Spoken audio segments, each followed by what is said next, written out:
everyone, Jake here from Made for the Range. Welcome back to the Made for the Range YouTube channel. And today we're doing the first what's in the bag of this season. So I'm very careful to say first what's in the bag of the season because this will probably be updated once, if not twice, throughout the course of this season. Obviously, with the amount of access that I have to new gear and to testing out new stuff, things are always changing in the bag. But last year I decided that it was really important to figure out how to actually play my best golf. So I've done a pretty good job figuring out kind of what my go-to-war set is, if you will. And I think that's what's in this bag, with a couple of honorable mentions depending on the conditions and where I'm playing and what I actually need if I wanted to compete pretty much anywhere. So we're going to start off at the top of the bag with the driver here under a Swag Golf Pablo Sanchez, greatest athlete of our time head cover.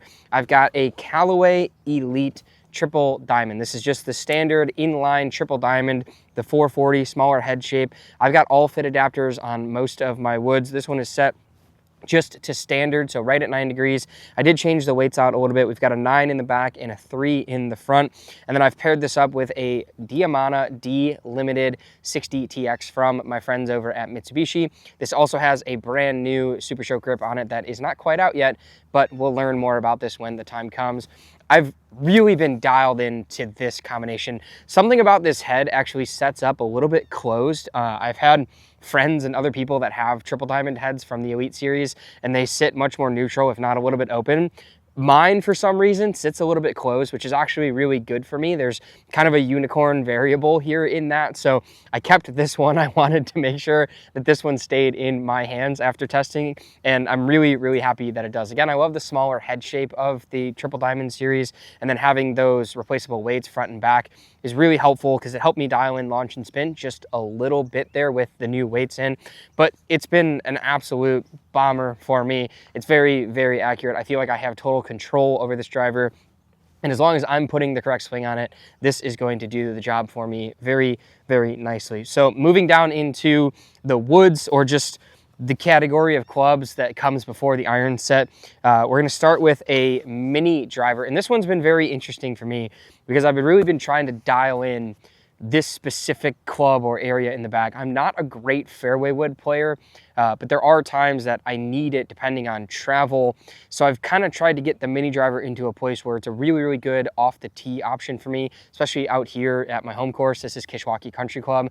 I could use this and probably not use my driver, and it wouldn't make a ton of difference out here just because of the tee shots. And, you know, Chicago golf is very short but very tight. So under this, obviously, this is not a swag head cover, which is kind of rare for me, but this one was kind of custom done up by Kellen on the PGA Tour Callaway truck. So I wanted to leave this one just because it's special to me. It got built up by Johnny Thompson, and this is the Callaway Elite Mini. I have not changed anything about this club. It's a 13.5 degree head. This weights that came with it, it's still in the stock loft, stock lie setting. Again, I've got all fit on here. And then this is an interesting update for me. This is a Graphite Design HD7X. And this is something that's been interesting for me to play around with. Obviously, I'm a huge Mitsubishi guy. I've had Mitsubishi in most of my woods for a very, very long time, but getting into Made for the Range kind of widened that breadth a little bit, and I started messing around with things, started testing a lot of stuff. Wasn't really getting out of my Mitsubishi options, if I'm being honest with you, just because I'm so comfortable with them. But then this guy came along. I was specifically doing mini driver testing, which you can see on my Instagram, with the Tour AD from Graphite Design and the whole lineup. And something about the HD just really spoke to me. It was a little bit more spin than people would typically ask for from a mini driver, and it floated a little bit more, but that's exactly what I wanted from my mini driver. I wanted it to kind of float out to like 250-ish and sort of be done. I didn't want a low spin bomber that rolled out. I wanted a very, very placed golf shot when I need to hit the mini driver. It's also just extremely, extremely consistent, so very, very accurate. And then this one just has a current Super Stroke S-Tech on the end as well. But this mini driver has won out for me in accordance to all the other mini drivers that have. Last time I did a What's in the Bag, I had the TaylorMade burner in, but the Elite Mini has definitely won out for me. Perfect combination there. And then I would move into a 3 hybrid under another swag cover. This is the red, white, and blue flipper. And I've got a brand new Ping G440. This is a 3 hybrid, 20 degrees. And another interesting shaft choice for me, the Velocore Plus red from the Ventus lineup from my friends over at Fujikura. I just totally botched that name, but that's okay. I've got a Super Stroke S-Tech up top, just a red one to match the shaft. This thing is absolutely killer. They did not have a red in the old Ventus lineup, and I needed something that was a little bit more high launching than my Tenze 1K hybrid profile. So this is a perfect combination. If the mini driver gives me 250, this gives me about 230, 235 if I really need it. It's a great tee option. I'm super comfortable hitting it off the deck as well. So wonderful for a long par 3 or trying to get over trees out here at my home course. Super awesome, consistent option. The new G440 stuff from Ping is great because they've changed the way that they sit at address. So this 3 hybrid compared to the 430 or the 425 3 hybrid sits a little bit more square than it does closed like it would in iterations of the past. So really cool stuff here from Ping. I didn't change anything on this. This is just built right at standard. Didn't change the weight out or anything like that. Absolutely lethal combination though. And I was very surprised actually that ended up in the bag. From there, we have a couple special mentions in this category of stuff, starting off with an actual driver option. This one surprised me a lot. So I was doing some testing and you can see, just tangent story, if I have a club that's built and it's not going to change, it gets a swag head cover that usually is on theme in some shape or form. You can see that this is just a DS Adapt head cover. So this one's not completely done or thought out yet, but this is the DS Adapt LS 10.5 degree head. I put the heavyweight in the back of the head for a little bit more launch. I'm set to F1 and I've got a Diamana BB63TX that's tipped 1.5 inches, which is absurd. And I don't want to get into the story of how that happened, but it works for me very well. And this is a Super Stroke S-Tech up top here. This one surprised me a lot. It's a very nice head shape. Again, similar to my Elite Triple Diamond. It's a smaller head shape with kind of a deeper profile, more of that pear shape that a lot of tour guys look for. I love how it looks behind the ball. And this combination of club is very easy for me to swing. I feel like this is something I could show up to the course, get out of the car, go to the first tee, and hit a good drive, where I probably need to warm up a little bit with that Elite Triple Diamond combination. So this is one that could be making its way permanently into the bag soon. I would give it that much credit for how good it is. And then we've also got a 7 wood here. This is another swag head cover. Do you take drugs, Danny, from Caddyshack? Great one there. This is a Mizuno ST Max 7 wood. There's nothing to say about this other than it's incredibly easy to launch. And that's all I wanted from this. It's about 225, 230, so it competes with that hybrid just a little bit, but would be better for places where I know I'm gonna have that approach shot into a green, because this one floats and spins a lot more, where that hybrid is more of a little bit of a driving club. It's something that spins a little bit less, where this is going to spin up a ton and it's going to fall really softly, so I don't have to worry about it so much. Also super easy to hit off the deck, super easy to hit out of the rough. This has a Tenze Blue 1K Pro 90 TX in it with a Super Stroke S-Tech up top. And then we've got the Franken 4-iron. So this is a Generation 2 tailor-made P790 4-iron that was sitting on the desk at Brian LaRoche's shop when I was searching for a club to fill a gap for me. I needed something that worked really well off the tee for like 230, 240 after rollout with low spin. And I also needed something that I could hit off the deck at like 220 with a nice little cut into par 5s or into a long par 3, something like that. This has an Aldoa Rogue Black 95 TX. It's actually built closer to an extended 3-iron length. So again, it's a big Franken build. We took this shaft out of an old hybrid that I had while we were testing and said, screw it, that hybrid's not working. We're gonna pull the shaft. We're gonna put it in this club that was literally in the plastic still, sitting on Brian's workbench. And I said, hey, here's your 50 bucks for that head. I'm taking it, we're building this. And it worked out extremely well. So link style courses or courses where I don't need the distance, maybe even of the mini driver, I would pull that and give myself some versatility, even though they're kind of in the same range of distance. I want a little bit of versatility with this, depending on the shot or the position that I would be on the course that I need to hit. So that's everything at the top end of the bag. And then the rest of the bag is pretty set. There's really no honorable mentions here as of right now. I've tested a lot of really great irons, really great wedges this year. But this is, if somebody challenged me and I needed to go play a money game right now, this is what I am taking. Starting off, we've got an iron set with the Cobra 3DP Tours. So these are still mysterious to me. I'm still not quite sure what exactly is going on in these irons, but everything that you read about them, everything that you hear about them is 100% true. When I put them down, they look just like my King CBs that I've been playing for the last 2 years, but incredibly, incredibly forgiving. They're just as forgiving as, I would put it up there, a little bit even past the King Tours for forgiveness, but with a really great feel because you don't have that hollow body construction. There's that lattice built in here in the inside with the 3D printing technology. Just, again, everything you've heard and everything you've seen about these is absolutely true. They are truly, truly amazing. I'm still not quite sure how they're doing it in a package like this, but I've got these mixed up with some KBS Money Taper 120 shafts. I switched over to these this year and I haven't had any doubts on them. I'm actually experimenting with a couple other KBS options at the moment. And again, we've got some Super Stroke concept grips up top here that will be coming out soon, and I will give you more information once I am allowed to. And then as we move into the wedges, so I play the iron set. We got 5 through pitching wedge. And then as I move into the wedges, I've got some incredibly custom Mizuno Pro T1 and T3 wedges. So I go T1 in the 60, the 56, and then I put a T3 in the 48 here. These are bent, so the 48 is actually bent back to 50. The 56 is at 55, and the 60 is at 61 degrees. So the hardest thing for me to do this year was to change wedges. I was playing Mizuno T24 Raws, absolutely loved them. It was my favorite lob wedge I've ever hit, and it was custom ground by my buddy Alex. So this year when I was at the Arnold Palmer, actually, I went onto the Mizuno truck and I asked Kyle Hammond to do me a big favor.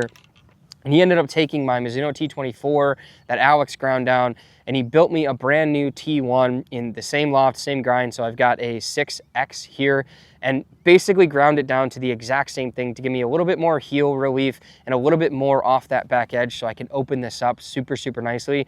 Be very creative with this around the greens. Absolutely love this. Got BB and F Co ferrules on here. BGT ZNE 130 is mandatory on a lob wedge for me, and then a standard Super Stroke S-Tech up top. And then the other two here are Bluey themed wedges for my niece and my nephew. So again, the 56 is a 10M that I have bent a little bit strong to 55. The 48 is a 10S that I have bent weak to 50 degrees. That's all just for gapping that I did when I visited Brian. Same BB and F Co ferrules. These have Project X Wedge 6.0 in them. Might mess around with these because I've been playing some other things with KBS High Rev, so it depends, but I've been a Project X guy for a long time. And then these also have some brand new Super Stroke concept grips. Again, can't tell you much about them, but you can kind of look and see what these ones are all about. I really like these ones. But these have been great. The Mizuno wedges I think are incredibly, incredibly underrated. Something that everybody should give a try. It's such a nice shape, pretty square leading edge, really easy to work the ball. Super, super awesome stuff from Mizuno the last couple years, and I absolutely love being able to match up that grind to the old T24. And then finally, we've got the putter as far as clubs go. This one is under a Swag Mutts Putts. This is the Dumb and Dumber van that they drive around. They did it designed, and it actually has like fur on it. It's kind of crazy. Mine's all matted right now. But the reason I have this one is because it says Mutts Putts, Chicago, Illinois, which is where Swag is based. And I have a 2-on Chicago underneath this. So this is the 2021 model, I believe. Don't quote me on that. My buddy Alex did it up with a little bit of Chicago paint fill. He also stamped, it says the Windy City on the toe. We did some Chicago paint fill on every single crevice. And then we put 312 on the heel bumper there. What I like about the Chicago is it's not quite a double wide blade, but it's definitely not a 1.0 blade. It's got really nice kind of flowy lines, not a ton of sharp edges, and it's also pretty close to face bound, so not a ton of toe hang with that double bend shaft. I've got an old Stability Polar in there. They now have a inline Stability Tour white, which is really, really nice, but this was a limited edition way back when. You can see I've got a very nicely used Super Stroke 1.0 P17. This thing is an absolute beast. The last time I did a What's in the Bag, it was a different Chicago built the exact same way. It was the 2019 version of it, I believe. So I had an update to it. Can't wait to see if there will be an update to this one in the future. I would love to get a new Chicago from the team over there. The other thing I did too is I blacked out the sightline. Just because I don't really want to see it. I like that there's nothing up top here. If anything, I would do a sight dot and then remove that flange line, but this one's great. It rolls in a ton of putts, and it's almost impossible to get this out of my bag. I get to test a lot of stuff, yes, but at the end of the day, that's what's sticking around. So now let's dive in a little bit, maybe to some of the pockets here, some of the accessories. So we've got a swag rangefinder case, and inside is a Bushnell Pro X3 Plus from my friends over at Bushnell. They sent this out to me when I got my Foresight Quad Max, because this actually has Bluetooth technology where I can set up my bag in the Foresight Quad Max using the Foresight app, and then it'll input that information into the rangefinder and input elemental variables when I travel, which is super, super cool. But it's also a Bushnell rangefinder, so it's just the best one, right? Like, this is the best one available on the market at the moment. Bushnell has led the way for a very, very long time. There are other good rangefinders out there on the market. I really like the Vortex stuff as well, but this is a Bushnell one. And of course, it's got that magnet on the side, so you can stick it up on the cart if you need to. Obviously, not something that I need to worry about. And then we've got a soft spikes brush on the side here. Moving into my top pocket, this is where I'll keep a little BB&F Co bag, and this has some divot tools and some ball markers in it. In this pocket over here is where my gamer stuff should be. So I always have a adjustment wrench. I've got a glove in this one right now. So this is the Mizuno Tour or Mizuno Pro Tour glove. I really, really like these gloves. They've done a really good job. You can see this one is on its way out, but this one started with me 2 months ago, and it still looks like this, so more than happy with that. And then, yeah, so here's my divot tool of choice, which I'm gonna get a little bit of heat for. I like the cheapo plastic switchblade options just like this. I think having the nice thin divot tool, like actual spikes, is really, really easy. It's very gentle on the greens. And then I have a Chicago Blackhawks ball marker attached to this one. I've had this for a very, very long time. I did lose it for just a little bit there, found it back in the bag, and this is always what's in my pocket. It's also nice because this is just one thing that I have to put in my pocket, and I don't have a million things in my pocket because that bugs the crud out of me. I also do have some tees in here. So I've got some custom made for the range tees that were helped with and designed by my friends over at Pride Sports through golftees.com, which is where I get all of my tees. That's what this black bag is as well in this top pocket. So this is all just tees. This is actually an old Cobra King LTD pouch because they had the tool and that little like window tool thing in here. And then this bottom pocket is where I'm holding the golf balls right now. So right now I am playing the Wilson Staff Model X, which was a big switch for me. I was playing the TaylorMade TP5X, which is basically a complete opposite switch from each other. There's a lot going on with the golf ball this year for me. I just needed something with a little bit more spin. These absolutely rip off of wedges, but they still maintain a really, really good amount of stability in the air when you're hitting the driver and then the other clubs in the bag. But I just needed spin for my game. I really needed the ball to get up a little bit more. I needed more spin, and this was the ticket. So right now, Wilson Staff Model X, but we're still playing around with this one. This one is the one that I would say if I had to go play right now, I'm gonna take this ball, but I'm not sure that this is the ball that's gonna stick around for the entire season by any means. And then what else we got? This pocket over here, I've just got I got some rain gloves, and then I have my soft spikes kit. So I've got some spikes in here just in case. I've got some TourFlex Pro backups, and then I've also got their new Tour wrench, which is a bit driven system. So we've got 3 bits in there, super easy to change out spikes if I need to. I also keep a bunch of extras in my locker here, so I don't really ever have to worry about that, but always have a spike tool with me. And then in the big pocket over here, I've got a glove holder also from Swag that matches the range finder thing. So that's cool. And this one just has extra gloves in it because that's what it's designed for, and that's what's in it. So just some extra Mizunos in there right now, ready to go on deck in case I need them. And then I also have a Gimme Pro. Now this thing is extremely, extremely cool. So this is essentially a shag bag, but just way better. So this handle just extends and you can pick up balls after you practice. So I'll keep somewhere between, 14 to 20 of the ball that I'm currently using inside this so that I can either go use our short game facility or I can chip up on the putting green, and then I just walk around and I just pick them up really easily. So that's nice. Again, you can also see it fits right inside my bag. So I don't really have to worry about it. That's 2 boxes worth of balls that could fit in there, fits right in the side of the bag. No big deal. You can see here, everything is also on my MotoCaddy M7 remote GPS. Super long name, but a super, super cool product here. So this is the old style or version. So they've actually updated this to a new one, but I've had this for a little over a year now, and it's proven to be absolutely amazing. I don't even have a cart lease at our club this year, so I'm gone fully into walking with the MotoCaddy. It's super, super easy to drive around. The remote's really fun to use. It can go super far away from you. I did a full video on that, so if you want to check out the full video on the MotoCaddy M7 GPS remote, you can go over to that video on the page and watch it. We did a really fun experiment where we just sent it down a fairway and it never stopped pretty much. So we had to fix that, but it was pretty funny, pretty cool stuff there. So yeah, that is the what's in the bag for right now. And if I change anything, if any major updates come, I will definitely let you guys know. As far as the technical details of some of the clubs, I play all of my woods somewhere around D0, D1. I play my irons at about D2 at the heaviest. Usually, I'm actually experimenting with that right now. They're all 1/2 inch short, and they're typically bent about 1 degree upright. And then the wedges are somewhere around D4. And I actually play my wedges, funny enough, I play my wedges all at the same length. So the 60, the 56, and even the gap wedge, they're actually all built at the same length. There's just something about that. I don't know what it is. The lie angles are all matched up as well, so it's really just a loft thing. It's just figuring out how to get the ball to the right gap.